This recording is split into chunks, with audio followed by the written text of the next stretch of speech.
আমার সামনে দেখতে পাচ্ছেন দক্ষিণা কিচেনের একটা ফেমাস আইটেম, যেটা কিনা লেগ কাচ্চি।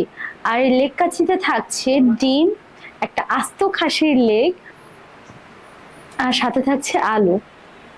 আপনারা যারা দক্ষিণা কিচেনে খাওয়া দাওয়া করছেন তারা কিন্তু জানেন যে দক্ষিণা কিচেনের খাবার কতটা মজা আর কতটা পপুলার।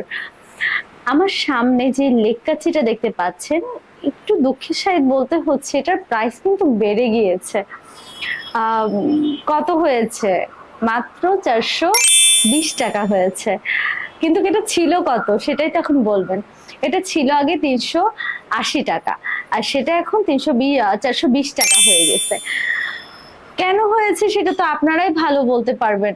এত এত বাজার দ্রব্যের মূল্যের হার বাড়ছে, যেই কারণে এই খাবারগুলোর প্রাইস গুলো অনেক বেড়ে গিয়েছে। প্রত্যেকটা খাবারের প্রাইস বাড়ছে, প্রত্যেকটা খাবার। আমি আজকে রেস্টুরেন্টে এসে আমি অবাক যে এত এত খাবার টাকা দিয়ে কে খাবে, কিন্তু খাবেন তো আপনারাই। যাই হোক, এটার প্রাইস পড়ছে মাত্র 420 টাকা। আপনারা যারা দক্ষিণা কিচেনে আসবেন অবশ্যই এই লেগ কাচ্চিটা আপনারা কিন্তু খেতে পারেন, এটা কিন্তু খুবই মজা।